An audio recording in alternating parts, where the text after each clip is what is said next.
Lahore central jail, ward number 14, एक ऐसी छोटी सी काल कोठरी जहां दिन में भी अंधेरा रहता था। 23 मार्च 1931 की शाम पूरे जेल में एक अजीब सी खामोशी थी। वहां रह रहे कैदियों को उनके सेल में बंद कर दिया गया था। तभी एक दबी हुई पैरों की चलने की आवाज उसी काल कोठरी की तरफ बढ़ता है। चीफ वार्डन चरत सिंह काल कोठरी के बाहर आकर खड़ा होते हैं। वार्डन ने कांपती हुई आवाज में कहा, सरदार जी, फांसी का हुक्म आ गया है, चलिए। अंदर 23 साल का एक नौजवान लेनिन की जीवनी पढ़ रहा था। मौत सामने थी पर उसके माथे पर सिकन तक नहीं थी। उसने बिना नजर उठाए कहा, रुकिए, अभी एक क्रांतिकारी दूसरे क्रांतिकारी से मिल रहा है। आज हम सिर्फ एक आज़ादी के दीवाने की बात नहीं करेंगे, आज हम उस दिमाग को डिकोड करेंगे जिसने 23 साल की उम्र में वह पढ़ लिया, वह लिख दिया, वह कर दिया जो आज 100 साल बाद भी बड़े बड़े विद्वानों की समझ के बाहर है। शहीद भगत सिंह। बगावत उनके खून की बूंद बूंद में थी। यह बात उनके जन्म से भी पुरानी है, जब उनके दादा सरदार अर्जुन सिंह महर्षि दयानंद सरस्वती के आर्य समाज से बहुत प्रभावित थे। उस दौर में जहां लोग अंग्रेजों की जी हुजूरी करके राय बहादुर की उपाधि ले रहे थे, अर्जुन सिंह शहीद भगत सिंह के दादा ने अपने बच्चों को आज़ादी के भट्टी में झोंक दिया था। शहीद भगत सिंह के पिता किशन सिंह और चाचा अजीत सिंह दोनों अंग्रेजों की आंखों की किरकिरी थे। चाचा अजीत सिंह ने तो किसानों को एकजुट करके पगड़ी संभाल जट्टा नाम का एक ऐसा आंदोलन चलाया था, अंग्रेज सरकार की रातों की नींद उड़ा दी थी। उसी के कारण उन्हें 2 जून 1907 में जेल में डाल दिया जाता है। 28 दिसंबर 1907 जिस दिन भगत सिंह इस दुनिया में आए, उसी दिन उसके पिता और चाचा जेल से रिहा होकर घर लौटे थे। शहीद भगत सिंह की दादी इस दिन इतनी खुश थी, दादी ने कहा, ये बच्चा बड़े भाग्यों वाला है, यानी कि बड़े भागों वाला है। लेकिन उस वक्त कोई नहीं जानता था कि यह किस्मत भारत माता की गुलामी की जंजीरें तोड़ने के लिए लिखी गई है। बचपन में बच्चे के हीरो उनके पापा या कॉमिक्स में होते हैं, लेकिन 8 साल के भगत सिंह का हीरो था एक 19 साल का लड़का करतार सिंह सराबा। उस समय यूएस और कनाडा में कई बहादुर नौजवान 1913 से एक गदर मैगजीन चला रहे थे। गदर मैगजीन यह एक क्रांतिकारी मैगजीन था जो अंग्रेजों के खिलाफ बोलता था। इस मैगजीन के कई राइटर्स में से एक थे सरदार करतार सिंह सराबा, जो पंजाब से फ्रांसिस्को आते हैं अपने पढ़ाई के लिए। वर्ल्ड वार 1 के दौरान यह मैगजीन बस एक मैगजीन नहीं बल्कि एक पॉलिटिकल पार्टी बन जाती है। इसलिए सरदार करतार सिंह अमेरिका से इंडिया आते हैं अपने देशवासियों को इस जंग में शामिल करने के लिए। इस चीज की भनक अंग्रेजों को लग जाती है और उन्हें अरेस्ट कर लिया जाता है। 16 नवंबर 1915 को लाहौर सेंट्रल जेल में उन्हें फांसी दे दी जाती है और वह शहीद हो जाते हैं। गदर पार्टी का ये युवा क्रांतिकारी जब हंसते हंसते फांसी चढ़ गया तो भगत सिंह ने उनकी तस्वीर अपने पास रख ली और फैसला किया कि वह अपनी जिंदगी देश के प्रति समर्पित कर देंगे। उस दिन से वह हर समय सरदार करतार सिंह का फोटो अपने पास रखते थे और एक दिन वह अपनी माँ से कहते हैं, ये मेरा हीरो, दोस्त और साथी है। वह हर वक्त उस तस्वीर से बातें करते थे। सराबा की शहादत ने भगत सिंह के अंदर एक आग लगा दी थी, लेकिन वह आग ज्वालामुखी तब बनती है जब 13 अप्रैल 1919 को जलियांवाला बाग में निहत्थों पर गोली बरसती है। अमृतसर की जलियांवाला बाग में हजारों लोग विरोध कर रहे हैं। अंग्रेजों के खिलाफ लोग पूरे शांति से विरोध कर रहे हैं। तब उनकी खबर जनरल डायर को पहुंचती है। एक अंग्रेजी मिलिट्री ऑफिसर हर हाल में इन लोगों को सबक सिखाना चाहता है। उसने बिना किसी जानकारी के पूरा बाग से बाहर जाने की रास्ते को बंद कर दिया और सोल्जरों को ऑर्डर देता है ओपन फायर करने के लिए। 12,000 बेगुनाह लोगों की मृत्यु हो जाती है और 2,000 लोग घायल हो जाते हैं। 12 साल के भगत सिंह इस घटना से हिल जाते हैं। अगले दिन स्कूल जाने के बजाय वह मीलों दूर अमृतसर के जलियांवाला बाग पहुंचते हैं। उस 12 साल के बच्चे ने जमीन पर बैठकर उस खून से सनी मिट्टी को अपने साथ लाए छोटे से कांच के बोतल में भर लेते हैं। जब वह घर लौटते हैं तो उस शीशे की बोतल पर फूल चढ़ाते हैं। उस 12 साल के बच्चे के लिए वह सिर्फ एक मिट्टी नहीं थी, वह अंग्रेजों की बर्बादी का संकल्प था। यहाँ से भगत सिंह का बचपन हमेशा के लिए खत्म हो जाता है। 1920 में गांधी जी ने असहयोग आंदोलन नॉन कॉपरेशन मूवमेंट शुरू किया, जिसमें देशवासियों से गांधी जी ने कहा ब्रिटिश सरकार की चीजों को पूरी तरह बहिष्कार करो, उनका साथ मत दो, जैसे विदेशी कपड़े को खरीदना बंद करो, उनके बनाए हुए कॉलेज स्कूल में पढ़ना बंद करो। 14 साल का बच्चा शहीद भगत सिंह ने अपनी किताब छोड़ दी और आंदोलन में कूद पड़े। उन्हें लगा अब आजादी दूर नहीं, क्योंकि उनके इस मूवमेंट से अंग्रेजों पर दबाव बढ़ रहा था। लेकिन 1922 में चौरी चौरा की घटना हुई। कुछ लोगों ने एक पुलिस स्टेशन में आग लगा दी और गांधी जी ने तुरंत आंदोलन वापस ले लिया। इस एक फैसले ने भगत सिंह को अंदर तक तोड़ दिया। उन्हें लगने लगा कि सिर्फ चरखा चलाने से और लाठी खाने से क्रूर अंग्रेज देश छोड़कर नहीं जाने वाले। ईंट का जवाब पत्थर से देना होगा। भगत सिंह 1923 में लाहौर के नेशनल स्कूल कॉलेज, जिसे तिलक स्कूल ऑफ पॉलिटिक्स भी कहा जाता है, प्री यूनिवर्सिटी के लिए जाते हैं और 2 साल के बाद एक बीए का कोर्स करते हैं। कॉलेज के ड्रामा कॉलेज में वह पार्टिसिपेट करते हैं, वह गाते हैं, एक्टिंग करते हैं। वो अपने आवाज की वजह से कॉलेज में पॉपुलर हो जाते हैं। इस कॉलेज का एक बहुत बड़ा असर हमें देखने को मिलता है शहीद भगत सिंह के पॉलिटिकल जर्नी पर। इधर शहीद भगत सिंह ऐसे कई लोगों से मिलते हैं जो देश की आज़ादी में एक बहुत अहम किरदार निभाने वाले हैं। सुखदेव, भगवती चरण बोरा। ये वो वक्त था जब भगत सिंह दिन रात पढ़ रहे थे। वो दुनिया भर की क्रांतिकारियों जैसे मार्क लेनिन की किताबें पढ़ रहे थे। तभी घर वालों ने उन पर शादी का दबाव बनाया। उनके पिता ने लड़की भी देख ली थी, लेकिन भगत सिंह का लक्ष्य तो कुछ और था। वह घर छोड़कर निकल जाते हैं। उन्होंने पिताजी के लिए एक चिट्ठी छोड़ी जिसमें लिखा था, मेरी जिंदगी भारत की आज़ादी के महान उद्देश्यों के लिए समर्पित हो चुकी है, इसलिए मुझे दुनिया की कोई भी खुशी और कोई भी लालच अब अपनी ओर नहीं खींच सकता। घर से भागकर वो कानपुर आ गए, जहां वो गणेश शंकर विद्यार्थी के अखबार प्रताप में काम करने लगे। अंग्रेजों की नज़र से बचने के लिए उन्होंने अपना नाम बदल लिया था। अब वह अखबारों में लेख लिखने लगे थे और उनका नया नाम था बलवंत। इसी कानपुर की गलियों में बलवंत की मुलाकात उस इंसान से होने वाली थी जो उनके साथ मिलकर पूरा भारत का इतिहास पलटने वाला था, चंद्रशेखर आजाद। यह 1925 का दौर था। कानपुर की गलियों में बलवंत नाम से छिपकर काम करते हुए भगत सिंह देश की हालातों को बारीकियों से समझ रहे थे। राम प्रसाद बिस्मिल, अशफाक उल्लाह खान और उनके साथियों ने मिलकर काकोरी में सरकारी खजाना लूट लिया है। अंग्रेज सरकार बौखला गई है। एक एक करके क्रांतिकारी पकड़े जा रहे हैं और 1923 में बिस्मिल और अशफाक जैसे बड़े नेताओं को फांसी दे दी जाती है। लेकिन उसी खालीपन के बीच हिंदुस्तान रिपब्लिक एसोसिएशन HRA का एक शेर अभी भी आजाद घूम रहा था, चंद्रशेखर आजाद। जब भगत सिंह की मुलाकात आजाद से हुई तो वह एक इतिहास का सबसे घातक संगम था। आजाद के पास बाहुबल था, अचूक निशाना था और फौलादी जिगर था।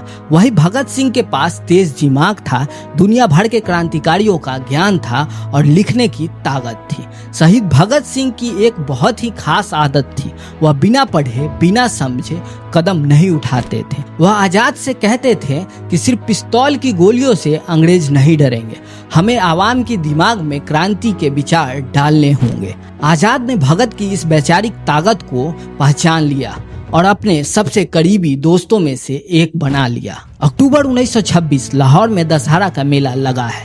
भीड़ पूरी तरह भरी पड़ी है। तभी एक जोरदार बम धमाका होता है। अंग्रेज पुलिस किसी भी तरह क्रांतिकारियों को इस मामले में फंसाना चाहती है, क्योंकि क्रांतिकारियों के बढ़ते गतिविधियां युवाओं पर उनके प्रभाव से उनको खतरा महसूस हो रहा था। मई 1927 में उन्होंने शक के बिना पर भगत सिंह को गिरफ्तार कर लिया। यह भगत सिंह का जेल का पहला तजुर्बा था। CID के अफसरों ने उन्हें टॉर्चर किया। उन्हें डराया गया कि तुम्हारे साथियों ने सब उगल दिया है, तुम भी सच बता दो। लेकिन भगत सिंह की आदत थी अडिग रहने की, वह न टूटे न झुके। इस पहली गिरफ्तारी ने भगत सिंह को अंग्रेजों के असली खौफनाक चेहरे से रूबरू करा दिया। जेल के बाहर आते ही भगत सिंह ने सबसे बड़ा वैचारिक बदलाव किया। 19 सितंबर 1928 को दिल्ली के फिरोज शाह कोतवाल मैदान के खंडहरों में क्रांतिकारियों की एक गुप्त मीटिंग बुलाई। भगत सिंह ने कहा, हमारी संस्था HRA में सोशलिस्ट शब्द जुड़ना चाहिए। अब नई संस्था बन गई HSRA। भगत सिंह का विजन साफ था, वह सिर्फ गोरे अंग्रेजों को भगाकर काले अंग्रेजों को कुर्सी पर नहीं बिठाना चाहते थे। वह एक ऐसा भारत चाहते थे जहां किसान और मजदूर का शोषण ना हो। उनका मकसद था सिर्फ आज़ादी नहीं बल्कि समान इक्वालिटी। फिर 30 अक्टूबर 1928 को साइमन कमीशन लाहौर पहुंचा संवैधानिक सुधारों की समीक्षा करने। लाहौर रेलवे स्टेशन पर साइमन गो बैक के नारे गूंजने लगे। इस विरोध का नेतृत्व कर रहे थे पंजाब केसरी लाला लाजपत राय। भीड़ शांतिपूर्ण ढंग से नारे लगा रही थी, लेकिन अंग्रेज सुप्रिंटेंडेंट J.A. स्कॉट ने बेरहमी से लाठीचार्ज का हुक्म दे दिया।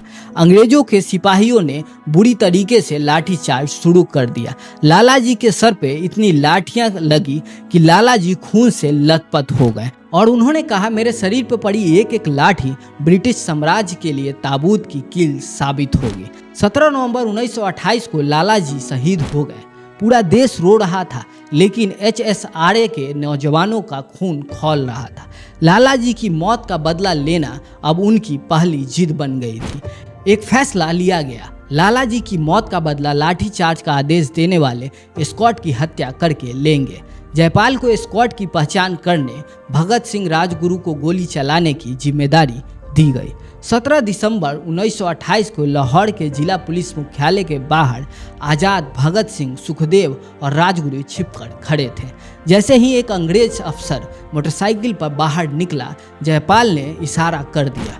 इशारे में गड़बड़ी हो गई थी। वह स्कॉट नहीं बल्कि जॉन पी सॉन्डर था, लेकिन अब पीछे हटने का वक्त नहीं था। राजगुरु ने पहली गोली सीधा सॉर्डन के सिर पर मारी, वह वहीं गिर पड़ा। उसके बाद भगत सिंह ने आगे बढ़कर सॉर्डन पर गोलियों की बारिश कर दी। लाला जी की मौत का बदला पूरा हो चुका था।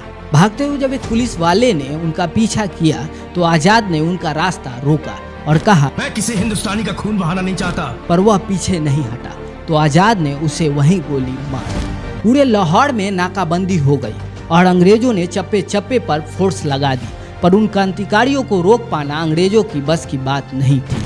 एक सिख के लिए उसका बाल उसकी जान से भी प्यारी होती है, लेकिन देश की खातिर भगत सिंह ने अपना बाल कटवा लिए और दाढ़ी मुड़वा ली।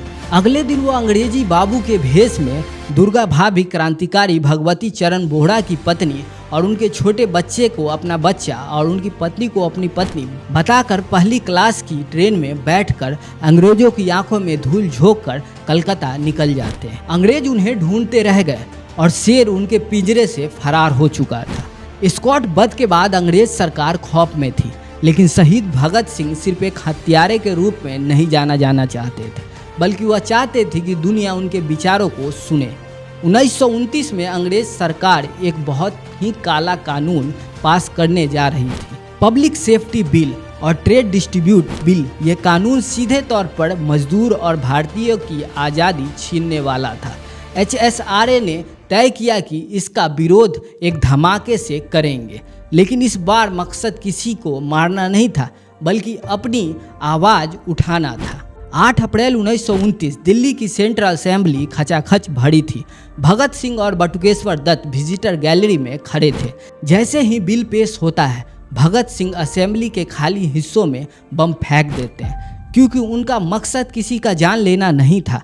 बम बहुत कम ताकत का था ताकि किसी की जान ना जाए और असेंबली में अफरा तफरी मच जाती है। चारों तरफ धुआं फैल जाता है। वह चाहते तो भीड़ का सहारा लेकर भाग सकते थे, पर वह वहीं डटे रहे। उन्होंने हवा में लाल रंग का पर्चा उछाला, जिस पर बड़े अक्षरों में लिखा था, बड़ों को सुनाने के लिए धमाके की जरूरत होती है। असेंबली में इनकलाब जिंदाबाद, साम्राज्यवाद मुर्दाबाद के नारे गूंजने लगे। पुलिस डर के मारे उन दोनों के पास नहीं जा रही थी।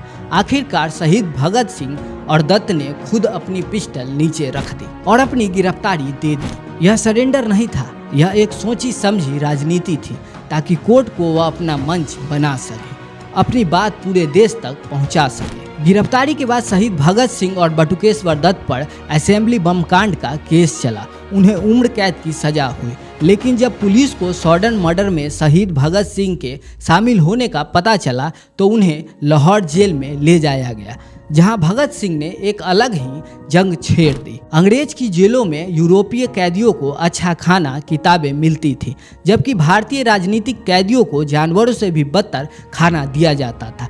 कीड़े लगी रोटी, गंदा पानी। भगत सिंह की आदत अन्याय बर्दाश्त करने की नहीं थी। उन्होंने और उनके साथियों ने जेल में भूख हड़ताल शुरू कर दिया। यह भूख हड़ताल कोई 2-4 दिन की नहीं थी, बल्कि 50 दिन बीत गए तब अंग्रेज अफसर ने उनके हाथ पैर बांधकर नाक में रबड़ की नली डालकर जबरदस्ती दूध डालने की कोशिश करते थे, लेकिन यह फौलादी क्रांतिकारी उस नली को खांसकर बाहर निकाल देते थे। 63 दिन के भूख हड़ताल के बाद उनके एक साथी जतिंद्र नाथ दास ने तरप तरप के जेल में ही दम तोड़ दिया। जतिन की शहादत ने पूरे देश में आग लगा दी थी। 116 दिन के बाद अंग्रेज सरकार को झुकना पड़ा और कैदियों की मांगें माननी पड़ी। इतने दर्द के बीच भी भगत सिंह की पढ़ने लिखने की आदत नहीं छूटी।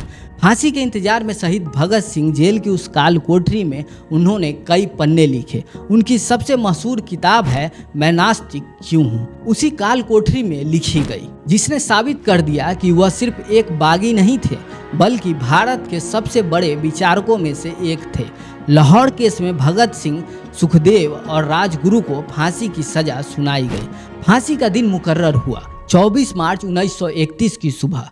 पूरा देश उबल रहा था। महात्मा गांधी ने भी वायसराय से बात की, लेकिन सब नाकाम रहा। जेल के बाहर लोगों की भारी भीड़ जमा होने लगी। अंग्रेज इतने डर गए थे कि उन्होंने एक फैसला लिया जो इतिहास में कभी नहीं हुआ था। उन्होंने नियम तोड़ते हुए 11 घंटे पहले 23 मार्च 1931 की शाम 7:30 पर फांसी देने का फैसला लिया। जब जेलर उन्हें लेने आया तो भगत सिंह लेनिन की जीवनी पढ़ रहे थे। उन्होंने किताब का पन्ना मोड़ा और हंसते हुए अपने साथी सुखदेव और राजगुरु के पास पहुंचे। उनके चेहरे पर मौत की जरा भी खौफ नहीं थी। उनके कदम जब फांसी घर की तरफ बढ़ रहे थे तो जेल की दीवारों से टकराकर एक ही गीत गूंज रहा था, मेरा रंग दे बसंती चोला, मेरा रंग दे बसंती चोला। फांसी के तख्त पर खड़े होकर भगत सिंह ने फांसी के फंदे को ऐसे चूमा जैसे कोई प्रेमिका को चूमता है, और इनकलाब जिंदाबाद का आखिरी नारा लगाते हुए वह तीनों आज़ादी के दीवाने हमेशा के लिए अमर हो गए। अंग्रेजों ने रात के अंधेरे में जेल की पिछली दीवार तोड़कर उनके शवों को निकाला। सतलुज नदी के किनारे ले जाकर मिट्टी का तेल डालकर आधा अधूरा जला दिया। उन्हें लगा कि उन्होंने शहीद भगत सिंह को खत्म कर दिया, पर ये भूल गए थे कि भगत सिंह कोई इंसान नहीं, एक विचार था। महज 23 साल की उम्र में आज का युवा अपने भविष्य की चिंता करता है, लेकिन इस नौजवान ने 23 साल की उम्र में पूरा देश का भविष्य लिख दिया। उन्होंने साबित कर दिया कि पिस्तौल से निकली गोली सिर्फ एक जान ले सकती है, लेकिन विचारों की कलम से निकली हुई क्रांति पीढ़ियों को जगा देती है। जब तक इस देश में अन्याय के खिलाफ आवाज़ उठती रहेंगी, तब तक हर उस आवाज़ में भगत सिंह जिंदा रहेंगे। आइए इस 15 अगस्त के मौके पर हम शहीद भगत सिंह को याद करते हैं। कमेंट में इनकलाब जिंदाबाद लिखकर